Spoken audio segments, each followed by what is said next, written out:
A'udhu billahi minash shaitanir rajim. Bismillahir rahmanir rahim. Let's begin the fourth session of Ar-Rahiqul Makhtum, a summary of book Sealed Nectar, biography of our noble Prophet Muhammad sallallahu alaihi wasallam. Allahumma salli wa sallam ala nabiyyina Muhammad. Bismillahir rahmanir rahim. Rabbi shrah li sadri wa yassir li amri wahlul 'uqdatum min lisani yafqahu qawli. जब नबी सल्लल्लाहु अलैहि वसल्लम उम्र के 40 साल के करीब पहुंच रहे थे, तब उनका जो मेडिटेशन करने की चाह थी वो बढ़ गई थी।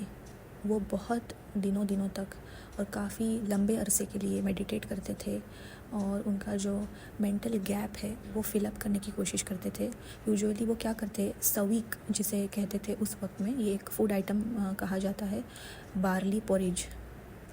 बार्ली मतलब जौ के दलिया, जौ का दलिया जो होता था, ग्रेन, उसकी पोरेज लेकर, जिसे सवीक नाम था, वो और पानी लेकर वो पहाड़ों पर, हिल्स पर जाकर, मक्का के पास में जो बड़े हिल्स थे, माउंटेन्स थे, वहाँ पर जाके वो बैठते थे और वहाँ पे तन्हाई में, अकेलेपन में बहुत गौर व फिक्र करते अपने आसपास की सिचुएशन। अरब ट्राइब्स में जो सुपरस्टिशियस और आइडोलॉट्री एक्ट्स जारी थे, बिदअती शिर की चीज़ें, वो हज़म नहीं कर पाते थे, वो सह नहीं पाते थे, और जो नाइंसाफ़ी, जो बदकारियाँ सोसाइटी में हो रही थी, उनका गहरा तनाव महसूस करते थे।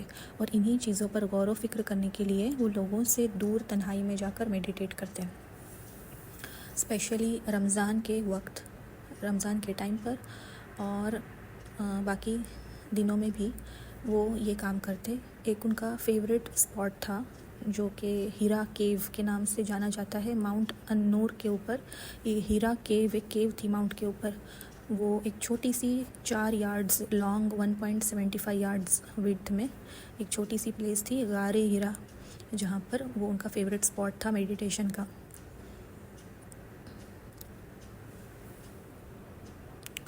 और जिस्मानी रूहानी इम्प्योरिटीज़ से और सोशल लाइफ से दूर जाकर वो अपने आप की स्पिरिचुअलिटी को टटोलते थे, अपने आप को universal calmness, universal divine attribute से वो जोड़ने की कोशिश करते। और वो खूब सारे सवाल पूछते, बहुत सारे सवालों के जवाब ढूंढने की कोशिश करते। और जैसे कि उनके कंधों पर जो नबूवत की बड़ी रिस्पॉन्सिबिलिटी आने वाली थी, उसकी वो तैयारी कर रहे थे, अपने आप को मेंटली वो प्रिपेयर कर रहे थे। इब्न साद रिपोर्ट करते हैं इब्न अब्बास की अथॉरिटी पर कि जब नबूवत आई थी और फिर वही नाजिल होती थी नबी सल्लल्लाहु अलैहि वसल्लम पर, तो कुछ अरसे के लिए वही स्टॉप हो गई थी और डिवाइन रेवलेशन जो था वही अल्लाह की तरफ से वो स्टॉप हो गई थी। इब्न हाजर की भी ये रिवायत है कि कुछ वक्त के लिए जब मोहम्मद सल्लल्लाहु अलैहि वसल्लम को अल्लाह ताला की तरफ से वही नहीं आ रही थी और ये जो वेटिंग पीरियड था वो बहुत लंबा चल रहा था, उस वक्त नबी सल्लल्लाहु अलैहि वसल्लम थे वो बहुत शदीद गमगीन हो जाते, उनके ऊपर बहुत फ़िक्र में पड़ जाते। उन्हें बहुत डर लगता कि अल्लाह ताला की तरफ से वही क्यों नहीं नाजिल हो रही है, क्यों कहीं मुझसे ख़ता हो गई।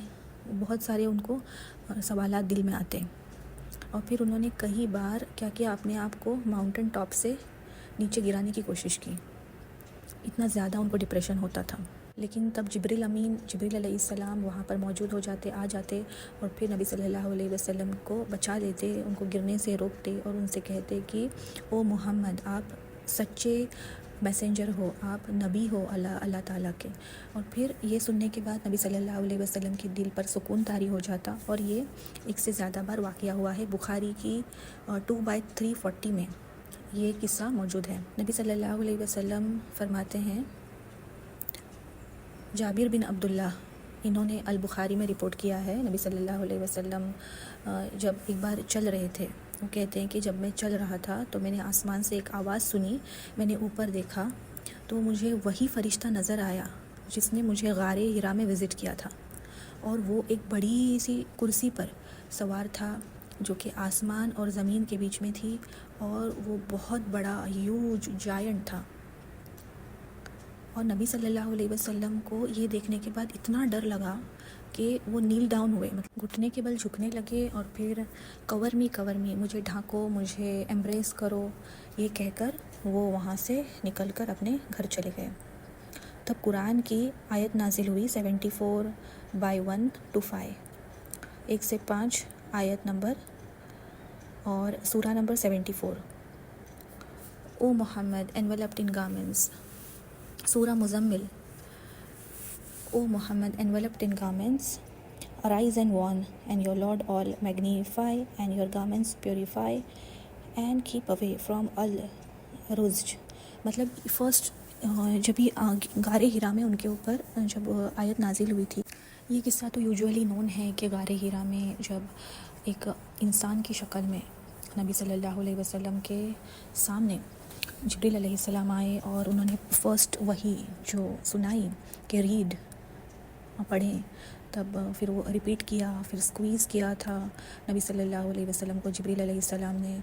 बहुत ज़्यादा शदीद इंटेंसिफाइड वो स्क्वीज़ था, हत्ता कि नबी सल्लल्लाहु अलैहि वसल्लम को इतनी ज़्यादा तकलीफ़ हुई कि वो बर्दाश्त नहीं कर पा रहे थे, और फिर वहाँ पे कुछ आयत रिवील हुई। लेकिन यहाँ अभी इस बुक में सील्ड नेक्टर में सूरत मुदस्सिर का किस्सा मेंशन किया है कि जब नेक्स्ट टाइम नबी सल्लल्लाहु अलैहि वसल्लम को एंजल जिब्रील अमीन दिखाई दिए, तो सूरे मुज़म्मिल की पहली 5 या पहली 7, कहीं पे मेंशन है पहली 5 तो कहीं पे है पहली 7 आयत जो है वो नाजिल हुई, वही नाजिल हुई। तो इसमें अल्लाह ताला ने कुरान में कहा है कि जब नबी सल्लल्लाहु अलैहि वसल्लम डर के मारे जाकर उन्होंने खदीजा रज़ी अल्लाह अन्हा से कहा कि मुझे कवर कीजिए, तो फिर ब्लैंकेट्स में नबी सल्लल्लाहु अलैहि वसल्लम को कवर कर दिया गया क्योंकि वो बहुत शदीद डर से काँप रहे थे। तो फिर अल्लाह ताला की ये आयत नाजिल हुई कि जो लपटे हुए हैं, जो एनवलप्ड है, इसका मुदस्सिर का मतलब है या अय्युहल मुदस्सिर, उठ जाइए, खड़े हो जाइए, लोगों को आगाह करिए और अल्लाह ताला का नाम जो है वो बुलंद करिए, आपके कपड़े साफ़ कीजिए और नापाकी से दूर रहिए। तो ये वर्सेस, ये वही जो पहली फर्स्ट मतलब इनिशियल रेवलेशंस थे उसका मेंशन आया है। ये सारी वर्सेस नबी सल्लल्लाहु अलैहि वसल्लम के ऊपर धीरे धीरे नाजिल होने लगी। सूरा अलक और सूरा मुदस्सिर के बाद फिर जो रेवलेशन है वही है कुरान, जल्दी और स्ट्रॉन्गली, फोर्सफुली और रेगुलरली नबी के ऊपर नाजिल होने लगा। इब्न अल क़य्यिम ने ये जो वही आती थी नबी के ऊपर नाजिल होती थी अलैहिस्सलातु वस्सलाम, इनके बारे में कुछ स्टेजेस बताए हैं। इनको 7 स्टेजेस में इन्फॉर्म किया है। पहली जो स्टेज थी वो ट्रू विजन की थी, ये नबी सल्लल्लाहु अलैहि वसल्लम को स्टार्टिंग में इनिशियल फेजेस में आती थी। सेकंड जो फेज़ है वो नबी सल्लल्लाहु अलैहि वसल्लम के माइंड और हार्ट, दिल और दिमाग की फ़ेज़ थी। नबी सल्लल्लाहु अलैहि वसल्लम ने फरमाया, जिब्रील अलैहिस्सलाम फरमाते हैं कि हर सोल, हर रूह जो है वो पेरिश होनी है, मतलब हर इंसान को डेथ आनी है।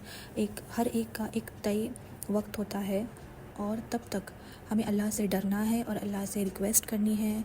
और उन्होंने, जिब्रील अमीन ने नबी सल्लल्लाहु अलैहि वसल्लम को ये सलाह दी कि लाइफ में कभी भी आप इम्पेशेंट मत होना, यानी कि बेसब्रे ना होना और अल्लाह की डिसोबीडियंस मत करना, मतलब अल्लाह की नाफरमानी ना करना, और अल्लाह की फरमाबरदारी करने से अल्लाह ताला आपको अता करेंगे। फिर थर्ड स्टेज आती है। इस स्टेज में जिब्रील अलैहिस्सलाम जो है वो इंसान की शक्ल में नबी सल्लल्लाहु अलैहि वसल्लम के पास वही लेकर आते थे और उन्हें फ़ेस टू फेस आकर कुरान को समझाते थे जब तक कि वो पूरी तरीके से समझ न जाएं। और कई दफ़ा नबी के सहाबा ने भी एंजल जिब्रील अलैहिस्सलाम को उनके ओरिजिनल फॉर्म में देखा था। फोर्थ तरीका जो था, फोर्थ रेवलेशन की स्टेज थी, वो एक बेल की टोन में आती थी जो नबी सल्लल्लाहु अलैहि वसल्लम को बहुत शदीद तकलीफ़ पहुंचाती थी। यहाँ पर जिब्रील अमीन जो थे, जिब्रील अलैहिस्सलाम, वो नबी सल्लल्लाहु अलैहि वसल्लम को टाइटली स्क्वीज़ करते थे, बहुत टाइटली पकड़ लेते थे, जकड़ लेते थे।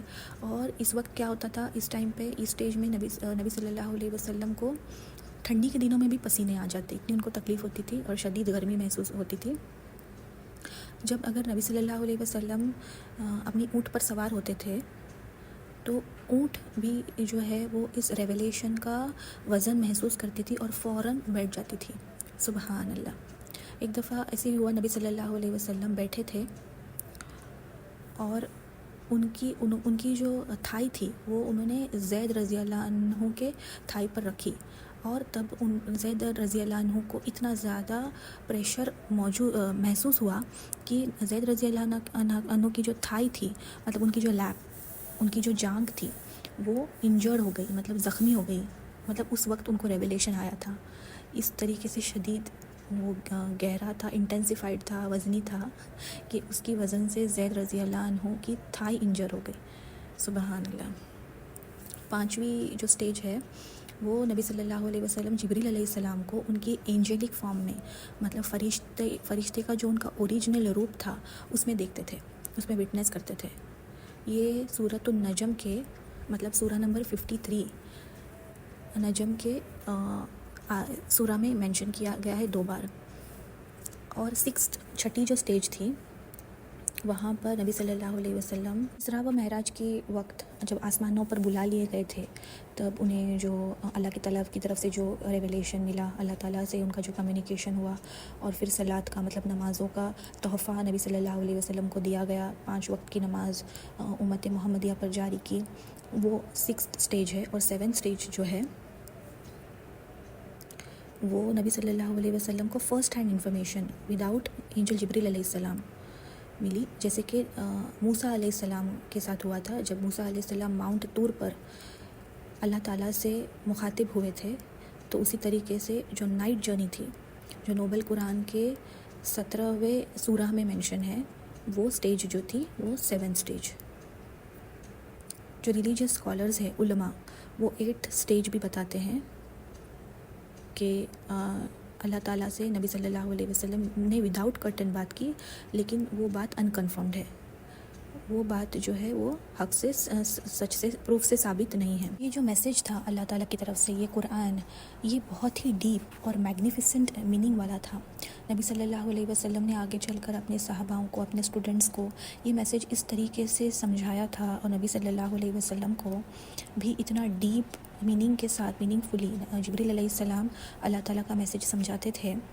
تو علماء نے آگے چل کر ان کی تفسیر لکھی، اور پھر تفسیر لکھنے کے بعد بھی وہ سیٹسفائیڈ نہیں ہوئے، کوئی بھی علماء سیٹسفائیڈ نہیں ہوئے کہ ہم نے پوری طریقے سے اس کو تفسیر میں کنورٹ کیا ہے یا پوری طریقے سے ہم قرآن کو سمجھ پائے ہیں.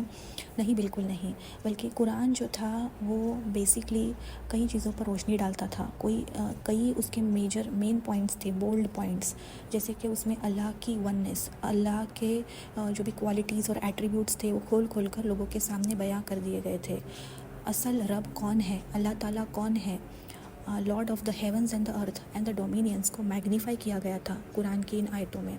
اور پھر نبی صلی اللہ علیہ وسلم سے اللہ تعالیٰ نے کلینزنگ کی ڈیمانڈ کی، ان سے کلینز ہونے کے لیے کہا، فزیکل امپیورٹیز، اسپریچول امپیورٹیز، اور جو پریکٹسز آس پاس چل رہی تھی جو کہ آئیڈولیٹری اور شرکیہ بدعتی جو پریکٹسز تھی، ان سے اپنے آپ کو دور رکھنے کے لیے کہا، تاکہ وہ ایک ایور شائننگ لائٹ بن سکے، ایک نور بن سکے انسانیت کے لیے، لوگوں کو صحیح راہ کی طرف، سچائی کی طرف بلا سکے، لوگوں کے دلوں کو اندھیروں سے نکال کر وہ اسلام کی روشنی میں لے کر آ سکیں، اور یہ کہ لوگوں کے رہبر بن جائیں، لوگوں کے رہنما بن جائیں، ہیومن کمیونٹی میں اپنے آپ کو ایک ہائیسٹ ایگزامپل، ایک ہائیسٹ رول ماڈل کی طرح وہ سیٹ کر سکیں.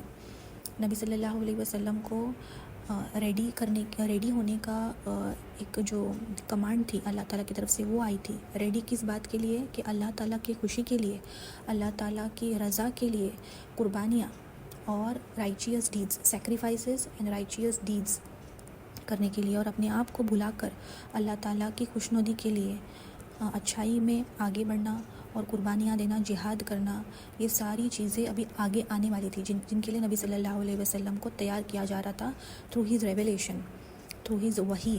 اور پھر نبی صلی اللہ علیہ وسلم کو پریپیئر کر دیا جا رہا تھا to display the highest degree of stamina, اللہ تعالیٰ کے راستے میں جد و جہد کرنے کے لیے، دین کا جھنڈا لہرانے کے لیے، لوگوں کے دلوں پر اسلام کا جو اثر ہے وہ طاری کرنے کے لیے نبی صلی اللہ علیہ وسلم کو پوری طریقے سے فزیکلی، مینٹلی، ایموشنلی تیار کیا جا رہا تھا.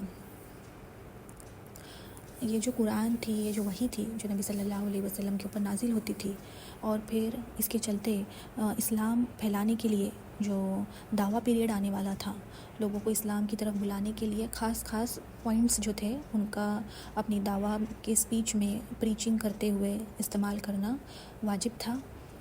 فرسٹ جو تھا کہ اللہ تعالیٰ کی وننس کی ٹیسٹیمونی دینا، مطلب اللہ واحد ایک ہی ہے، اللہ تعالیٰ کے ایک ہونے کی گواہی دینا، اور belief in the hereafter, مطلب اگلی زندگی، اس زندگی کے بعد جو اگلی زندگی ہے، مطلب دن آخرت کے بعد، ریزریکشن کے بعد، جو قیامت کے دن کا جو منظر ہے، اس کے بعد کی زندگی، مطلب جہنم اور جنت، ان میں یقین یہ مینشن کرنا، اور پھر اپنی روحوں کو، اپنے اسپرٹس کو اوپر اٹھا کر جو آس پاس کی برائی اور بدعتی اور شرکی ماحول سے باہر نکالنا اور اچھے کام کرنا اللہ کی خوشنودی کے لیے، اللہ تعالیٰ کی رضا کے لیے، یہ ساری باتیں دعویٰ میں شامل ہو گئی تھیں، اور محمد صلی اللہ علیہ وسلم کے میسیج کو جاننا، اسے سچ ماننا، اور نبی صلی اللہ علیہ وسلم کے حکم کی تعمیر کرنا، نبی صلی اللہ علیہ وسلم کے بتائے ہوئے راستوں پر چلنا، یہ سب کچھ اسلام کا دعویٰ ایکسیپٹ کرنے میں شامل تھا۔ جیسے نبی صلی اللہ علیہ وسلم کو نبوت ملی تو انہیں کیا کیا سیکریفائس کرنا پڑا، گرم بستر، چین کی نیند، سکون کے نوالے اور بے فکری سے روٹی توڑنا، یہ سب ان کے لیے بہت مشکل ہو گیا تھا، اور ان کی زندگی میں بے شمار تکلیف اور بہت درد اور بہت برداشت، یہ ساری چیزیں اور بہت سارے سیکریفائسز، بہت نقصان جانی مالوں کا، اپنے لوڈ ونس کو، مطلب اپنے جو چہیتے لوگ تھے ان کو درد سے گزرتا ہوا دیکھنا، یہ سب چیزیں ابھی آنے والی تھیں ان کے لیے۔ اللہ کی طرف سے نبی صلی اللہ علیہ وسلم کو تیار کیا جا رہا تھا اور وارننگز، سائنس بھیج دی جا رہی تھی۔ نبی صلی اللہ علیہ وسلم نے 20 سال تک دعویٰ کا کام کیا، اسلام پھیلانے کے لیے اپنے آپ کو بھلا کر بے شمار جدوجہد کی، اور ایک بہترین لیڈر ہونے کا، ایک بہترین پروفٹ ہونے کا مظاہرہ کیا۔ بے شک 100% اپنا نبی صلی اللہ علیہ وسلم نے دیا اپنی امت کے لیے۔ وہ جو دین اسلام چھوڑ کر گئے، وہ ہمارے لیے ایک بہت بڑی نعمت ہے اللہ تعالیٰ کی طرف سے، الحمدللہ۔ اور اللہ تعالیٰ نے نبی صلی اللہ علیہ وسلم کو perfectly as a last profit چنا، اور نبی صلی اللہ علیہ وسلم نے اپنی رولز اینڈ رسپانسبلٹیز بخوبی نبھائی، اس میں رتی بھر بھی کوئی بھی کمی باقی نہیں چھوڑی، الحمدللہ۔ نبی صلی اللہ علیہ وسلم کی نبوت کے بعد ان کے دعویٰ اور اسلام کے پھیلنے کا جو فیز تھا، اسے 2 حصوں میں ڈیوائیڈ کیا جا سکتا ہے، اور قرآن بھی انہی 2 حصوں میں ڈیوائیڈ ہو کر نازل ہوا، مکن فیز اور مدینین فیز۔ مکن فیز جو تھا وہ تقریباً 13 سال کے لیے تھا، اور پھر مدینین فیز جو تھا وہ 10 سال کے لیے، اور اس میں الگ الگ سرکمسٹنسز، الگ الگ سچویشن میں الگ الگ طریقے سے نبی صلی اللہ علیہ وسلم نے اسلام کے لیے جد و جہد کی۔ اور جو مکن فیز تھا وہ اگلے 3 سب فیزز میں، سب کیٹیگریز میں ڈیوائیڈ کیا جا سکتا ہے۔ پہلا جو فیز تھا وہ تھا سیکرٹ کال، مطلب چھپتے چھپاتے ہوئے، ڈھکے چھپے 3 سال تک نبی صلی اللہ علیہ وسلم نے دعویٰ کا کام کیا، اسلام کو پھیلانا انہوں نے شروعات میں چھپتے چھپاتے ہوئے کیا تھا۔ پھر اگلی جو سٹیج تھی وہ پروکلیمیشن تھا، مطلب نبوت کے 4تھے سال سے 10ویں سال تک یہ جو پروکلیمیشن سٹیج تھی وہ چلی، اور پھر مکہ سے باہر رہتے ہوئے نبی صلی اللہ علیہ وسلم جب مدینہ چلے گئے تھے 10ویں سال کی، نبوت کے 10ویں سال کے اینڈ میں، تو پھر یہ 3rd سے سٹیج، جب نبوت کا سلسلہ شروع ہوا تو پہلے 3 سال چھپتے چھپاتے ہوئے نبی صلی اللہ علیہ وسلم کو اسلام کا دعویٰ کا کام کرنا پڑا، کیونکہ کعبہ کے اندر جو بت پرست تھے ان سے مخاطب ہو کر اسلام کا کال انہیں دینا اور اسلام کی طرف بلانا مشکل ہی نہیں بلکہ ناممکن کے قریب کا معاملہ تھا، کیونکہ قریش جو تھے وہ بہت سٹبن تھے، بہت جڑے ہوئے تھے، اور بہت صدیوں سے وہ سپرسٹیشیس ایکٹ میں اپنے باپ داداؤں کے ریلیجن میں گھل مل چکے تھے۔ اس کے لیے ایک اسٹرانگ ڈٹرمنیشن، ایک ایکسٹریملی اسٹرانگ ول پاور اور اسٹرینگتھ کی ضرورت تھی۔ سب سے پہلے نبی صلی اللہ علیہ وسلم نے دعویٰ کا کام اپنے گھر سے شروع کیا، اپنے امیجیٹ فیملی ممبرز اور پھر اپنے آپ سے جڑے ہوئے خاص قریبی لوگ، ان کو نبی صلی اللہ علیہ وسلم نے دین اسلام کی طرف بلانا شروع کیا۔ نبی صلی اللہ علیہ وسلم کے دعویٰ کو رسپونڈ کرنے والے سب سے پہلے لوگ جنہوں نے اسلام کو قبول کیا، فرسٹ مسلم از نن ادر بٹ مدر خدیجہ، ماں خدیجہ جو رضی اللہ تعالیٰ عنہا، جو نبی صلی اللہ علیہ وسلم کی بیوی mother of the believers. She was the first to enter into the fold of Islam. उसके बाद नबी सल्लल्लाहु अलैहि वसल्लम का आज़ाद किया हुआ ग़ुलाम जिनका नाम था ज़ैद बिन हारिसा, जिनको फिर आगे चलकर नबी सल्लल्लाहु अलैहि वसल्लम ने अपना गोद लिया हुआ बेटा डिक्लेयर किया हुआ था, ज़ैद बिन हारिसा। उनके नबी सल्लल्लाहु अलैहि वसल्लम के जो कज़िन थे अली बिन अबी तालिब, जो बचपन ही से नबी सल्लल्लाहु अलैहि वसल्लम के साथ साथ पले बड़े थे और पूरा अपना चाइल्डहुड उन्होंने नबी सल्लल्लाहु अलैहि वसल्लम के साथ गुजारा था। इन्होंने भी इस्लाम कबूल किया था। और फिर इनके बाद अबू बकर अस-सिद्दीक़, मतलब नबी सल्लल्लाहु अलैहि वसल्लम की ये ख़ास एकदम क्लोजेस्ट फ्रेंड थे, जिन्होंने नबी सल्लल्लाहु अलैहि वसल्लम की इस्लाम के कॉल को आंसर किया था, इस्लाम को एक्सेप्ट किया था और वो मुसलमान बन गए थे। जो अबू बकर अस-सिद्दीक़ थे वो बहुत ही एनर्जेटिक और ज़ीलियस एक्टिविस्ट थे, मुस्लिम जब वो बने थे, और शुरू से ही वो वेल्दी थे, मतलब अमीर थे वो, उनके पास पैसा था और अच्छा ओहदा था, सोसाइटी में अच्छी पोजीशन थी उनकी, और नबी सल्लल्लाहु अलैहि वसल्लम के ख़ास दोस्त थे। अब जब नबूवत के बारे में अबू बकर सिद्दीक़ को मालूम हुआ तो फिर उनसे नॉलेज हासिल करने के लिए और उनके साथ कंपेनियनशिप हासिल करने के लिए, उनके साथ रहने के लिए वो बहुत कोशिश करते थे अपनी तरफ से, और बहुत नबी सल्लल्लाहु अलैहि वसल्लम के साथ साए की तरह उनके साथ में रहते थे। अब family members, slave, freed slave और दोस्त, इनके अलावा जो पहले मुस्लिम्स थे जिनको नबी सल्लल्लाहु अलैहि वसल्लम ने छुपते हुए कम्युनिटी से, अरब कम्युनिटी से छुपाते हुए इस्लाम का कॉल किया था, दावा दिया था और उन्होंने इस्लाम को एक्सेप्ट किया था, जो अर्ली मुस्लिम्स, उनके नाम आए हैं उस्मान बिन अफ़्फ़ान अल उमवी, अज़-ज़ुबैर बिन अव्वाम अल असादी, अब्दुर्रहमान बिन औफ़, साद बिन अबी वक्कास, अज़-ज़ुहरी एन तलहा बिन उबैदुल्लाह अत्ताहिमी। ये 8 जो लोग थे वो इस्लाम के न्यू फेथ में आ गए थे। नबी सल्लल्लाहु अलैहि वसल्लम का दावा उन्होंने एक्सेप्ट किया था। और जो अर्ली मुस्लिम्स थे उनमें बिलाल बिन रबाह, ये अबिसीनियन थे, इनका भी शुमार होता है। अबू उबैदा बिन अल जर्राह फ्रॉम बनी हारिस बिन फ़र, फिर अबू सलमान बिन अब्दुल असद, अल अरकाम बिन अबी अल अरकाम, ये मखज़ूम ट्राइब से थे। उस्मान बिन मज़ाउन और उनके 2 भाई कुदामा और अब्दुल्ला, उबैदा बिन अल हारिस बिन अल मुत्तलिब बिन अब्द मनाफ, सईद बिन ज़ैद अल अदवी और उनकी बीवी फ़ातिमा, ये अल ख़त्ताब की डॉटर थी, सिस्टर ऑफ उमर बिन अल ख़त्ताब। ये भी जो थी वो मुसलमान, ये सारे हो गए थे। ये इन्हें अर्ली मुस्लिम्स के नाम से जाना जाता है। इसके अलावा खब्बाब बिन अल अर्रात, अब्दुल्ला बिन मसूद अल हदाली और कई और, लेकिन ये नाम जो हैं वो अर्ली मुस्लिम्स में से आए हैं। अभी ये कुरैश के ही कुंबे से थे, कुरैश के अलग अलग सेक्ट से ये लोग आते थे। जो बायोग्राफ़र है इब्न हिशाम, उन्होंने जब काउंट किया था अपनी बायोग्राफ़ी में तो 40 से ज़्यादा ये मुसलमानों के नाम उन्होंने पाए थे, जो अर्ली मुस्लिम्स का जिनको नाम लक़ब दर्जा दिया गया है उनको, अल्हम्दुलिल्लाह। इब्न इशाक कहते हैं कि इस्लाम की महक और इस्लाम की जो एग्जिस्टेंस था वो इस तरीके से था कि ज़्यादा अरसे तक उसको छुपाया नहीं रखा जा सकता था, क्योंकि इस्लाम की प्रैक्टिसेस ऐसी ही थी। आइडोलेट्री से दूर होना, अपने आप को बिदअती शिरकी चीज़ों से और जो आम प्रैक्टिसेस थी उनसे दूर रखना, ये ज़ाहिर हो जाता था। इसीलिए इस्लाम को ढक कर रखना, छुप कर रखना ज़्यादा वक्त तक ये पॉसिबल नहीं था। ये जो शुरुआती मुस्लिम्स थे इनको नबी सल्लल्लाहु अलैहि वसल्लम जो थे वो इंडिविजुअल और सीक्रेट बेसिस पर दीन सिखाते थे, इस्लाम सिखाते थे। जो भी वही कुरान नाजिल होता था वो सीक्रेटली उनसे मिलकर उन्हें सिखाया जाता था, क्योंकि अभी तक ओपनली ये कम्युनिटी में इस्लाम वाज़े नहीं हुआ था।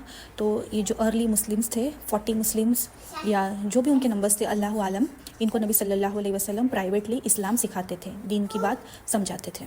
अब जबकि 5 वक्त की नमाज मुसलमानों के ऊपर वाज़ेह नहीं हुई थी अल्लाह ताला की तरफ से, तब तक कुरान के सूरा नंबर 40 आयत नंबर 55 में, जहाँ पर अल्लाह ताला फरमाते हैं कि praise your Lord, glorify the praises of your Lord in the morning and in the evening. तो नबी सल्लल्लाहु अलैहि वसल्लम जो थे सीक्रेटली, ये जो न्यू मुस्लिम्स थे उनके साथ में सनराइज़ के टाइम पर, सूरज राइज़ होने से पहले سورج نکلنے سے پہلے اور سورج سیٹ ہونے کے بعد، مطلب سورج کے غروب ہونے کے بعد، سن سیٹ کے بعد، سن رائز سے پہلے 2 رکعت نماز ادا کرتے تھے نبی صلی اللہ علیہ وسلم. اسی طریقے سے نیو مسلمز کے ساتھ اللہ تعالیٰ کی حمد کرتے تھے صبح اور شام قرآن کی آیت کے حساب سے.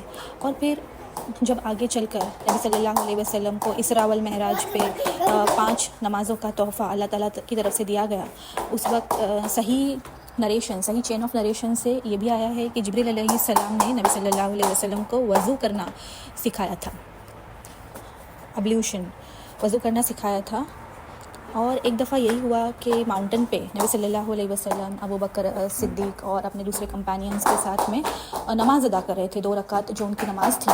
تب انہیں ابو طالب نے دیکھا نماز پڑھتے ہوئے، تو انہوں نے اس کے بارے میں ان سے پوچھا. تو نبی صلی اللہ علیہ وسلم نے انہیں بتایا کہ یہ اوبلیگیٹری فرض نماز ہے جو ہم صبح و شام پڑھتے ہیں. تو انہوں نے اس بات کے خلاف کوئی آبجیکشن نہیں دکھایا، بلکہ ابو طالب نے کہا کہ اس کو آپ ہمیشہ پریکٹس کرتے رہیں، کانسٹنٹلی یہ کرتے رہیں، نماز، اللہ کی عبادت، اللہ کا ذکر، یہ بہت اچھی بات ہے. اب یہاں پر ایک بات جانیں کہ جو چھپتے چھپاتے ہوئے دین کو پھیلا رہے تھے، اسلام کا دعویٰ دے رہے تھے نبی صلی اللہ علیہ وسلم، اور کافی لوگ مسلمان ہو کر دین کی پریکٹس بھی کرنے لگے تھے، لیکن یہ بات جو تھی وہ لیک ہو رہی تھی. اب یہ سوسائٹی میں اور دوسرے جو قریش کے کلانز اور ٹرائبز اور عام سوسائٹی تھی، اس میں یہ بات لیک ہونا شروع ہو گئی تھی. 3 سال ہو رہے تھے تو یہ بات اب کھل کر باہر آ رہی تھی.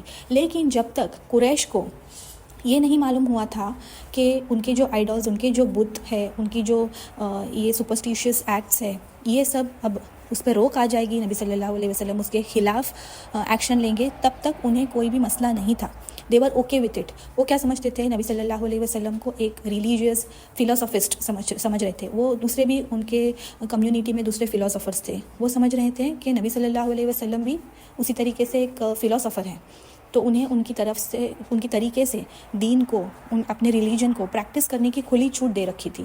لیکن آگے چل کر جب جبریل علیہ السلام یہ وحی، یہ قرآن، اللہ تعالیٰ کی طرف سے یہ کمانڈمنٹس لے کر آئیں گے اور نبی صلی اللہ علیہ وسلم کو بتائیں گے کہ شرک کو روکنا ہے، بت پرستی کو ختم کرنا ہے، قریش کے جو باپ دادا جو اندھی طریقے سے عبادت کرے تھے، جو غلط پریکٹسز کرے تھے، ان سب کو روکنا ہے، تب جا کر اصل خلافت، اصل آبسٹیکلز، جو اصل مصیبت ہوگی وہ سامنے آ جائے گی نبی صلی اللہ علیہ وسلم کے. اور وہ پھر بہت بڑا چیلنجنگ رول ہو جائے گا، چیلنجنگ جاب ہو جائے گا نبی صلی اللہ علیہ وسلم کے کو اوپنلی اسلام اور دین پریچ کرنا. پھر وہ تب اگلے سٹیج میں انشاءاللہ تعالیٰ وی ول کور اٹ اینڈ انشاءاللہ will and this session now. جزاک اللہ خیرن. السلام علیکم ورحمۃ اللہ وبرکاتہ.